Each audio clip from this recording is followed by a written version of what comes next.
Hello students, RRB NTPC পরীক্ষায় অঙ্কে 30-এ 30 পেতে আমার এই ভিডিওটি অবশ্যই দেখতে হবে। এই ভিডিওটির আমি নাম দিয়েছি RRB NTPC math practice set part 13। চলো শুরু করছি আজকের ক্লাস।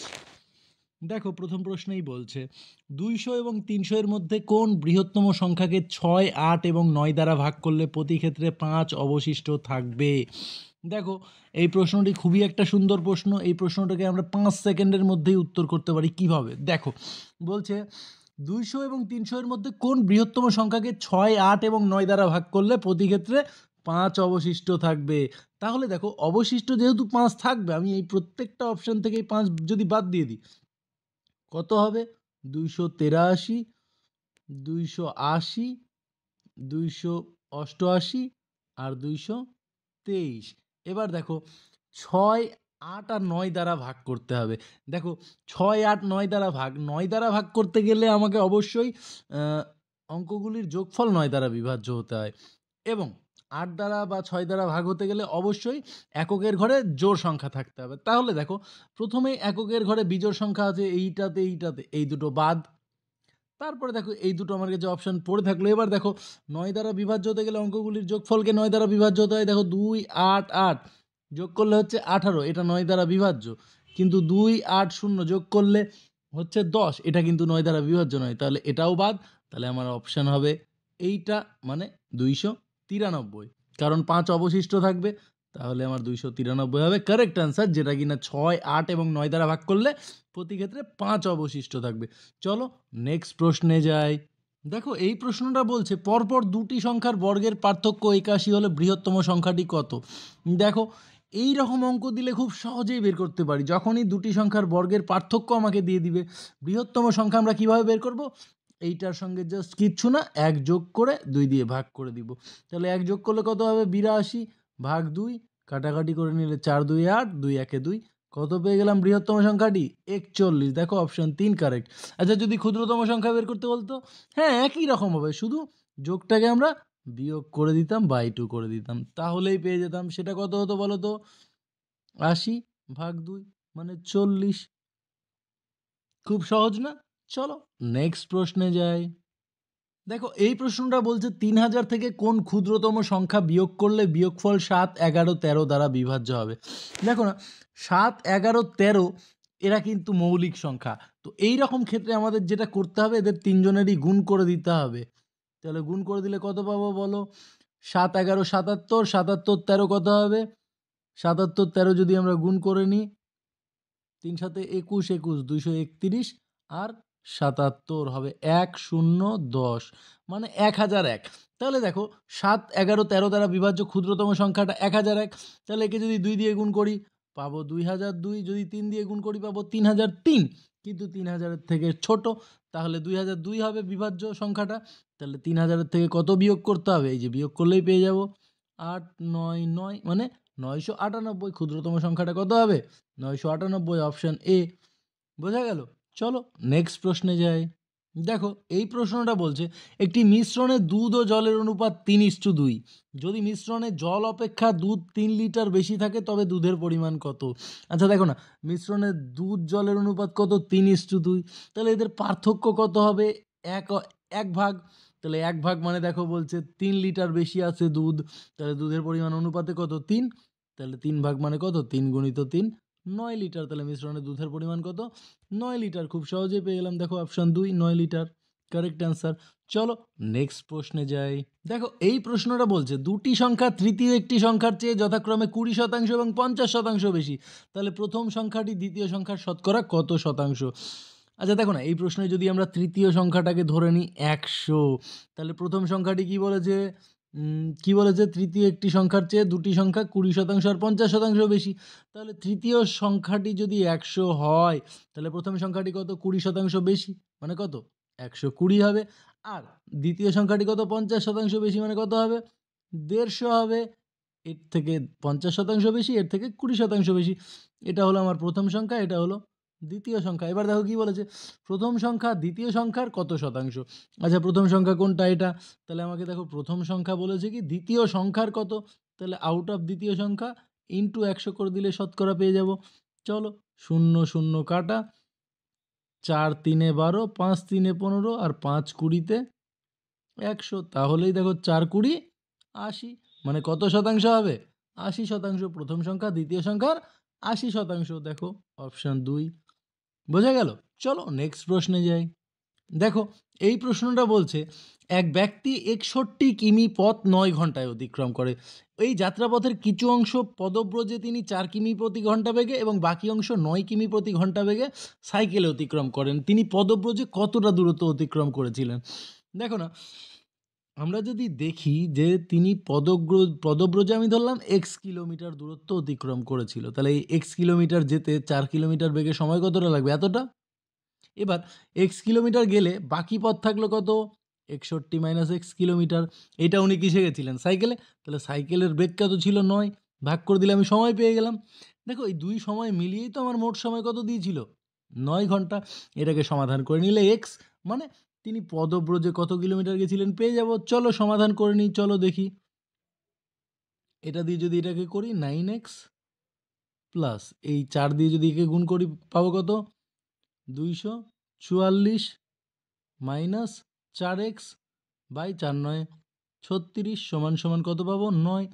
চলো কোনাকুনি যদি গুণ করে নিই ঠিকঠাক, 9x থেকে 4x বাদ দিলে 5x আর যোগ করলে পাবো 244 সমান সমান 36 গুণ 9 করলে কত পাবো? 324।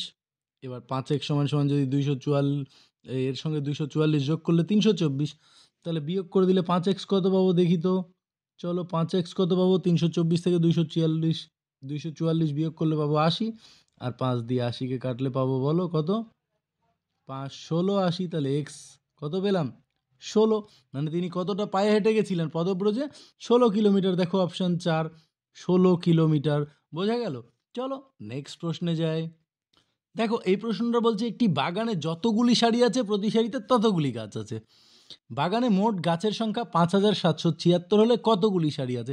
এই রকম প্রশ্নে বন্ধুরা, যে যতগুলি সারি ততগুলি গাছ প্রতি সারিতে, এমন প্রশ্ন যদি দেয়, কিচ্ছু না, মোট গাছের সংখ্যাকে বর্গমূল করে দিলে আমরা সারির সংখ্যা বা প্রতি সারিতে গাছের সংখ্যা পেয়ে যাব।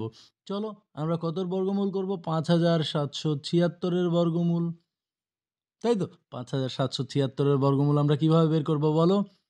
চলো বর্গমূলের পদ্ধতিতে বের করতে পারি, বা দেখো এককের ঘরে বর্গমূলে কত আছে? 6। দেখো 8-এর যদি বর্গ করো 8 8 64, 4 আসে, তাহলে এটা তো হবে না।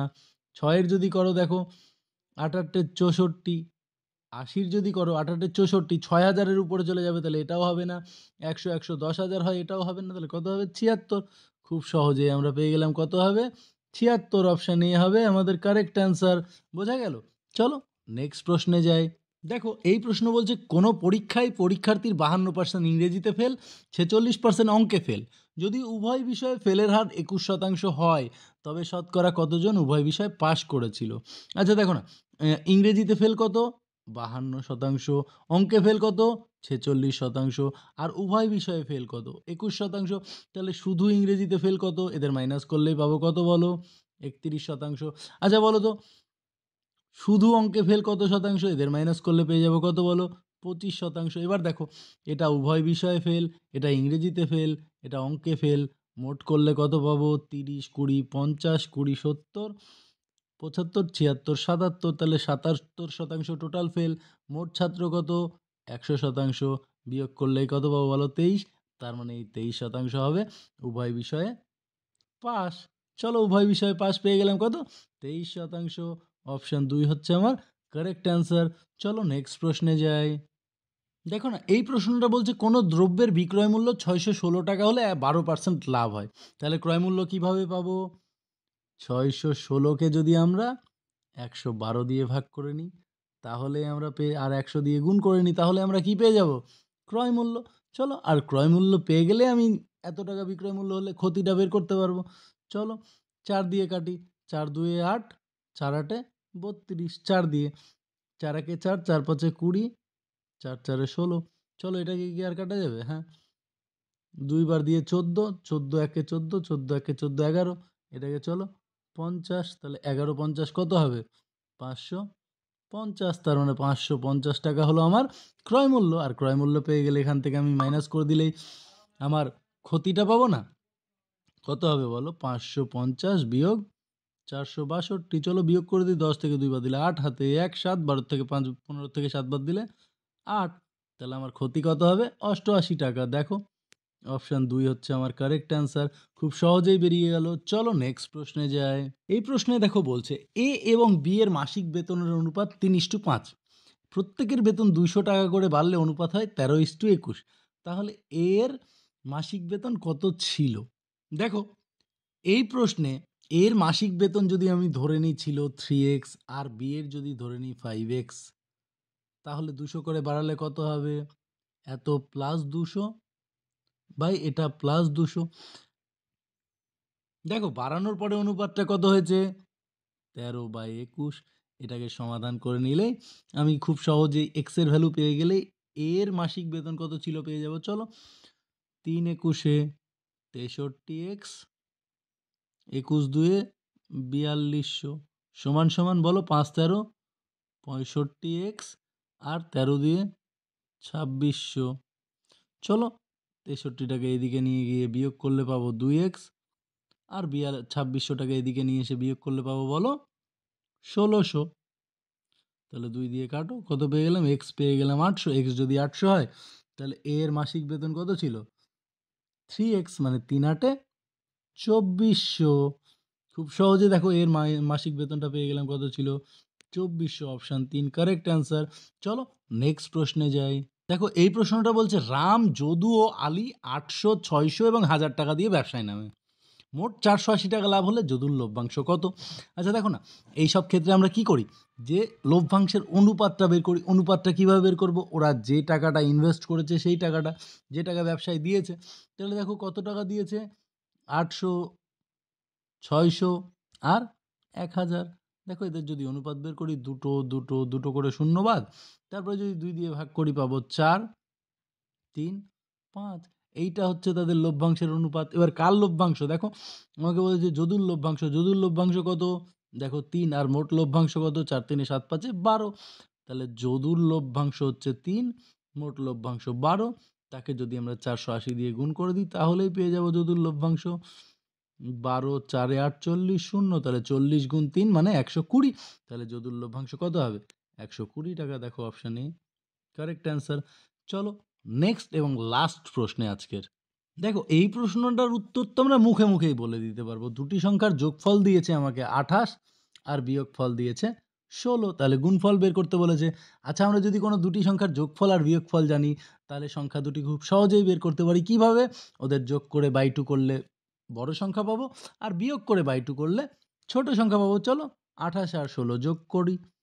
28 যোগ 16 বাই 2, বড় সংখ্যাটা কত হবে বলো? 28 16 হচ্ছে 44, 44/2 মানে বড় সংখ্যা আমি পেয়ে গেলাম 22। আবার এদের দেখো যদি বিয়োগ করি, 28 বিয়োগ 16/2 মানে কত হবে বলো? 28 থেকে 16 বাদ দিলে 12, 12কে 2 দিয়ে ভাগ করলে 6। তাহলে এদের গুণফল কত হবে? গুণ করে দাও, 6 22 132। দেখো অপশন 3 হবে কারেক্ট অ্যান্সার। খুব সহজে আমরা উত্তরটা পেয়ে গেলাম। এইভাবে যদি আমরা অঙ্কগুলোকে প্র্যাকটিস করতে থাকি তাহলে আরআরবি এনটিপিসি পরীক্ষায় 30-এ 30 পাওয়া কোনো ব্যাপার না। এইরকম ভিডিও আরও পেতে আমার ভিডিওটিকে অবশ্যই লাইক করো এবং আমার চ্যানেলটিকে সাবস্ক্রাইব করো। Thank you students.